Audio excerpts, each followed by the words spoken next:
I'm incredibly grateful to be invited to speak on this extraordinary occasion. And though my time is, as our chair has indicated, short, and I have a lot of ground to cover, it'd be impossible for me not to take some of it to pay tribute to Charles Taylor.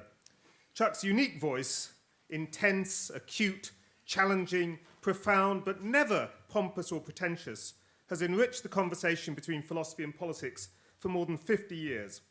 When we think of his career, we remember with awe, of course, the enormous range of subjects he's covered, how he's moved smoothly between philosophy and social theory, analytical and continental thought, history and contemporary concern. But if I had to identify a single feature of his extraordinary career, it's been, I think, his consistency. The vision that inspired his early writings on the explanation of behavior is as fresh and intense today as it was then. To me, who was lucky enough to have been his students, as well as to so many others who weren't, he's as much of an inspiration and ideal, it would be quite presumptuous to say example, now as he was 35 years ago, even when, as I continue to do, I respectfully dissent from positions he advances. And I'm going to register both agreement and disagreement today. Let me start very briefly with what I take to be a profound methodological agreement. I too am happy to shroud myself within what Chuck calls light-heartedly in a secular age, the spectre of idealism. I agree with him completely that the best way to connect philosophy and society is to understand that ways of seeing and understanding the world are not mere byproducts of material or economic processes. The mistake, to put it in my language, not his, is to imagine that idealism must be simply the inversion of materialism, that the idealist perspective understands society as ultimately determined by a set of independently developing ideal processes in the same way that the Marxists imagined it was by independently developing economic processes. Moreover, Chuck is also absolutely right, in my opinion, to think that what's at issue in the human sciences is not mechanistic materialism so much as motivational materialism, and that that is something we should be very reluctant to accept. Human beings are essentially normative agents, and any reductive attempt to give an account of their activity in prudential or instrumental terms needs to have a very good reason to undercut what's so salient in any sane person's observation of politics and society. It would take far more than a vague generic commitment to materialism or the idea of scientific method to make that plausible. I move now to disagreement. I do so not because I wish to dwell on those disagreements, but because I want to use the picture that I shall develop in contrast to Chuck's as a background against which to depict what seem to me to be crucial aspects of a period of thought to which Chuck himself has given the deepest study, but which receded in prominence in a secular age. I mean, of course, German idealism. I'll argue that German idealism represents a seminal moment in the long drawn-out process of secularization, one that initiates a distinctively modern conception of self-transcendence through community. To start with, here are two pictures of Latin Christianity. According to the first, when Christianity was in its heyday, from, shall we say, about the time of the fall of Rome until around 1500, human beings lived in what was effectively a different world. The natural world was a cosmos, an embodiment of divine order and agency. The social world was an integral part of that cosmos, deriving legitimacy through its relationship to a transcendent source. Furthermore, human beings themselves were different, finding expressive identity within ways of life and political structures, whose validity was not a matter for rational challenge or question.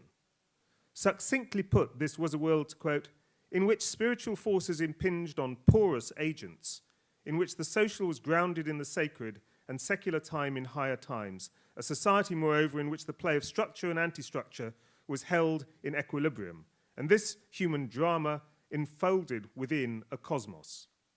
Here, in contrast, is a different picture. Human beings seek reconciliation. That is, they need to find ways of understanding the world that enable them to live lives they find acceptable in the face of the inescapable human facts of death and suffering.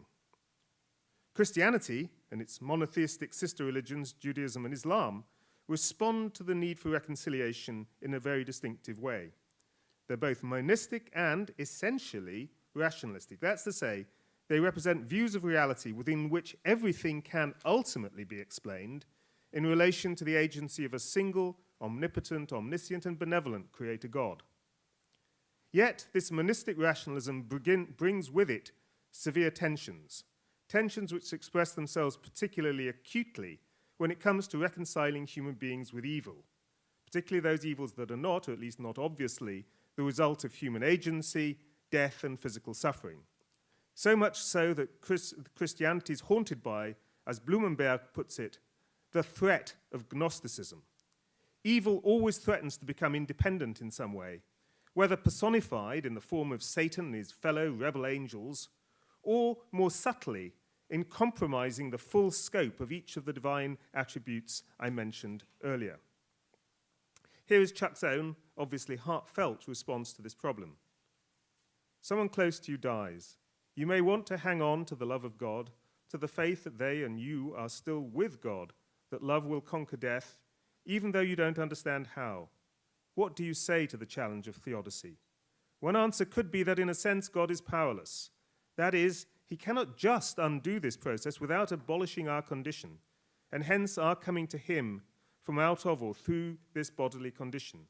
Although occasionally the spark of our coming to him lights up and there can be surprising cures. Note three things about this passage. First, there's the acceptance of a limitation on divine omnipotence. Evil's the price to be paid for good, even by God, in this case, the good of human physical embodiment. But then, why should a just God allow this price to be paid by the innocent? At this point, we need to think of an afterlife. Love will conquer death even though you don't understand how. And finally, the door is not closed on the miraculous. There can be surprising cures, modern science notwithstanding. Now, my point in making the problem of theodicy central is not to belabor the internal difficulties of Christianity, but to bring out the way that this leads to, and as it seems to me, important contrast with a picture of Christianity taken from Chuck that I sketched earlier. If we accept that first picture, the transition away from the embedded world of social meaning of Christianity in its heyday must be puzzling. Why should human beings have chosen the modern world with its coldness, isolation, and disorientation over its rich, meaningful predecessor?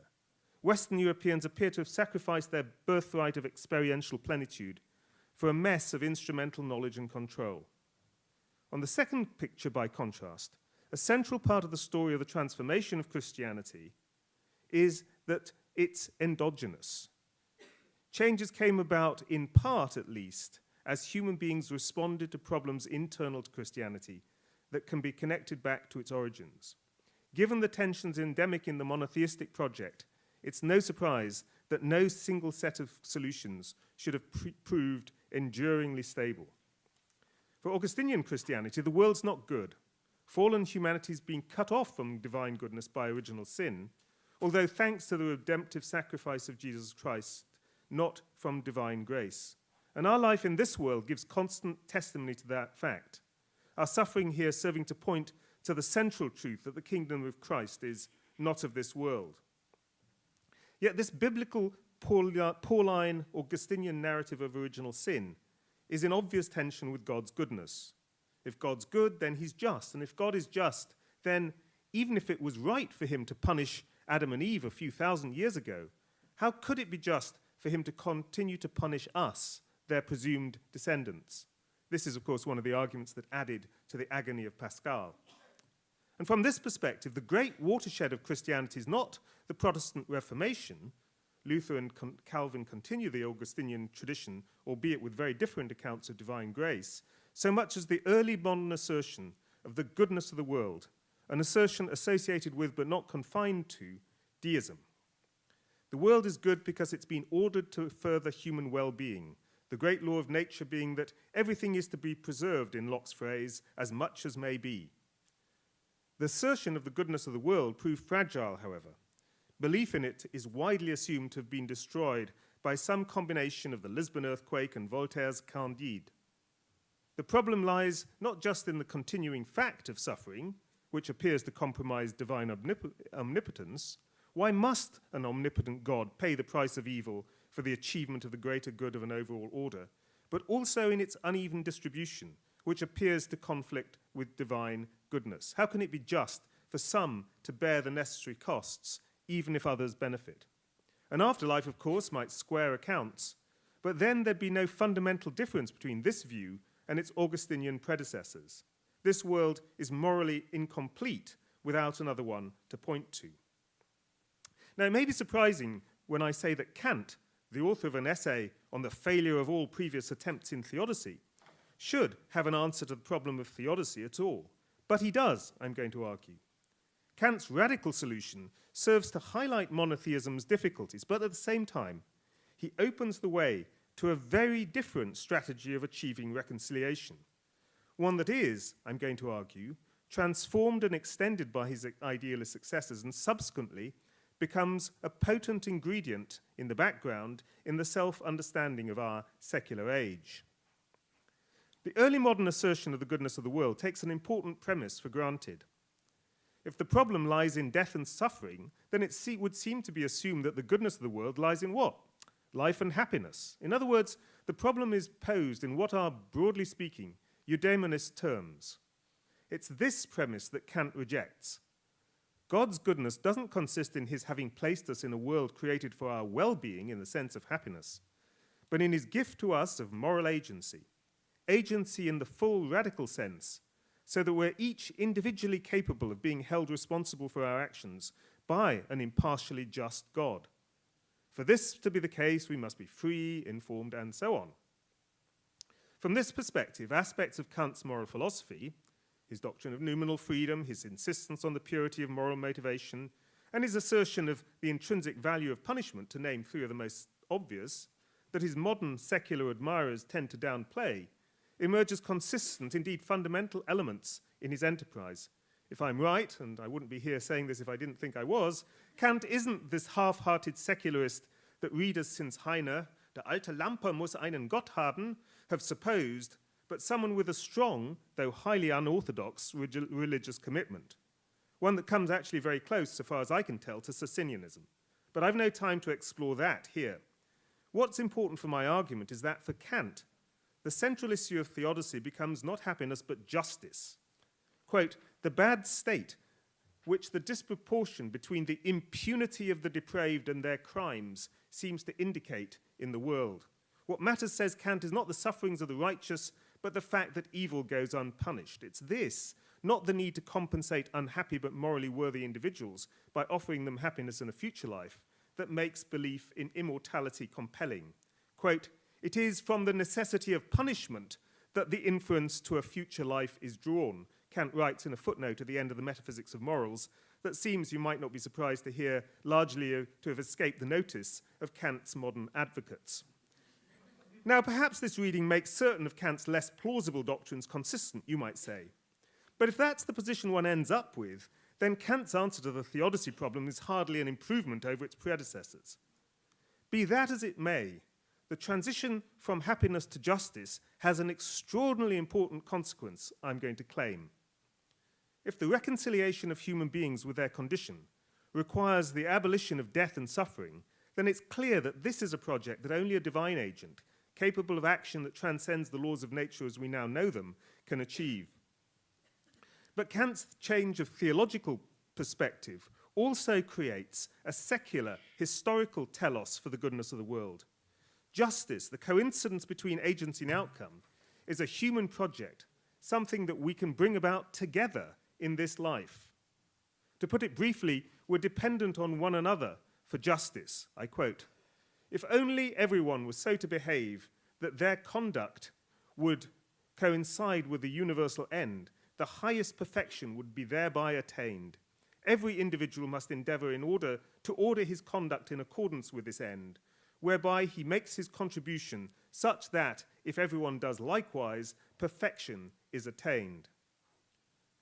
This is a collective endeavor that requires human beings to work together. In a world in which murderers lurk at the door, following our individual duty of truth-telling may lead to horrifying results. And Kant's conception of the highest good thus brings religion and politics together in the idea of an ethical community. However remote the achievement of justice may be, it remains a viable political ideal. Quote again, this highest moral good will not be brought about solely through the striving of one individual person for his own moral perfection, but requires rather a union of such persons into a whole toward a system of well-disposed human beings, a universal republic based on the laws of virtue. And it's entirely appropriate that Kant raises this idea in his writing on religion. The last quote came from Religion Within the Limits of Reason Alone. For, as he recognizes, the idea is exactly that of a church whose members are united in the common enterprise of the realization of a virtuous community. Yet, at the same time, it brings the idea of a church down to earth. The attainment of justice is a human, collective project, one in which we should see ourselves as engaged through history. If Kant's account of the goodness of the world in terms of justice, not happiness, set the frame for what followed, later German idealism represented a rejection of two of its basic elements. The first and best known is the rejection of the Kantian framework of morality as a matter of law, duty, choice, desert, punishment, and justice, a framework that is, I've claimed, essentially connected in Kant to the idea of the individual as apt to face the judicial verdict of a just God.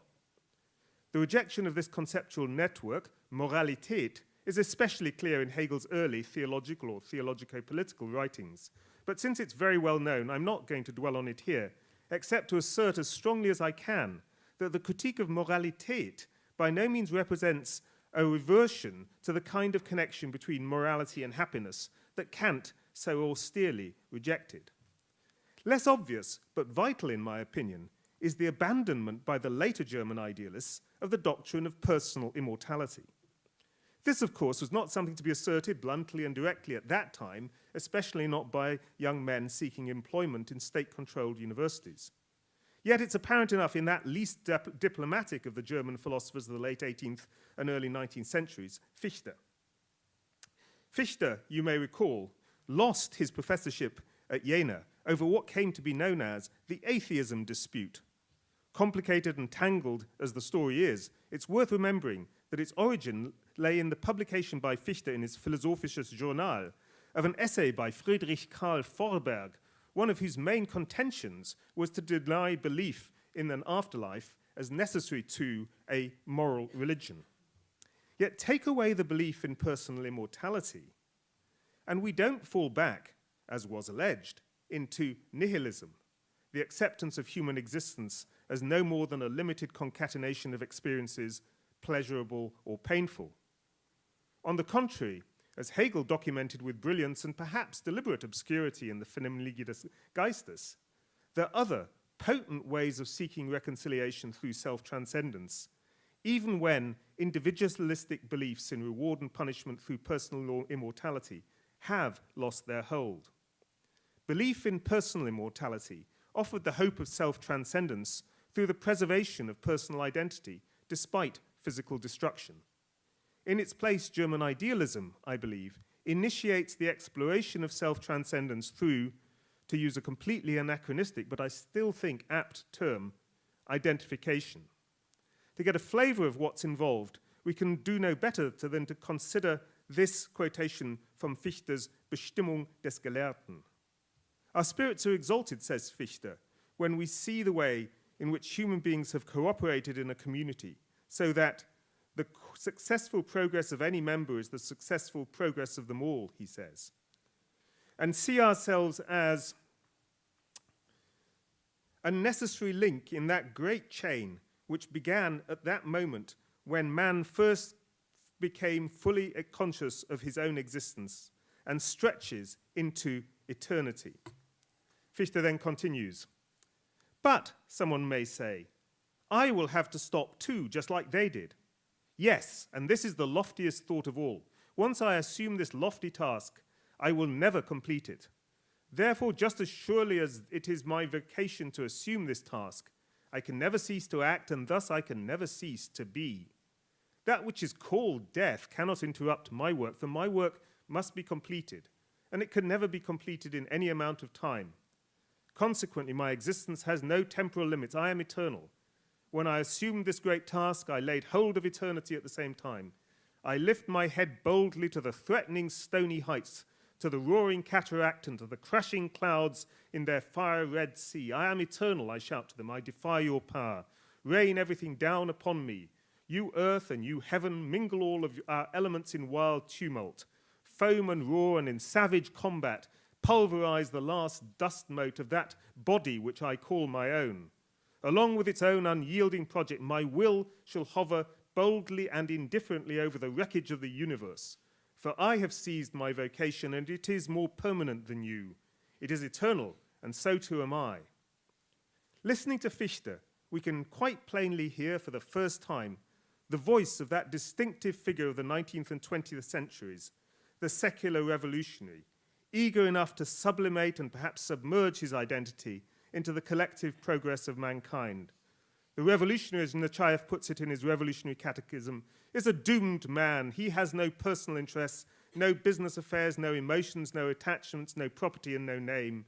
Everything in him is wholly absorbed in the single thought and the single passion for revolution. But identification with a progressive transformation of society is not the only way for individuals to seek transcendence in community. It may, for example, take a conservative form. It's striking, is it not, how far the rhetoric of modern romantic conservatism, the submissive self-identification of the individual with the transcendent organic power of tradition, came on the scene at exactly the same time as Fichte's radicalization of Kantianism, above all in that revolutionary book against the revolution, Burke's Reflections. So what does all that tell us about the legitimacy of modernity? It's common enough for those who criticize our secular age from a commitment to traditional religion to depict the modern world as under the dominance of rationalism, individualism, and voluntarism. Yet to do so ignores how far the 19th and 20th centuries were, for better or for worse, centuries of collectivism, community, and commitment. This is self-transcendence, however, within what is, to use Chuck's terminology, an immanent frame. Such visions of collective self-realization make no claim to overcome the existing laws of nature, entail no belief in an afterlife. They involve forms of identification of new kinds, not, I think, mere hangovers of earlier structures in which an omnipotent creator God stood at the center. Indeed, this turn to the search for self-transcendence through the identification of the self in community has come to inhabit modern theism itself. Rationalistic religion having founded on the rocks of the theodicy problem, God can no longer be the cognitive foundation he was in the heyday of Latin Christianity, confidently issuing his dogmatic pronouncements on belief and conduct to be enforced against heretics and unbelievers by his institutional representatives. So what's left? There are, of course, anti-rationalist escape routes, the ostrich strategy of fundamentalism, accepting on faith accounts of the nature of reality that are blatantly in conflict with everything we know from science and history, or the desperate Kierkegaardian, Wittgensteinian fideism that seeks to place religion outside the realm of the factual entirely. For the most part, however, religion, it seems to me, has itself become a part of the post-romantic project. God has retreated until he's no more than an elusive horizon at the edge of the search for expressive meaning in community. Perhaps it's better that way. Thank you.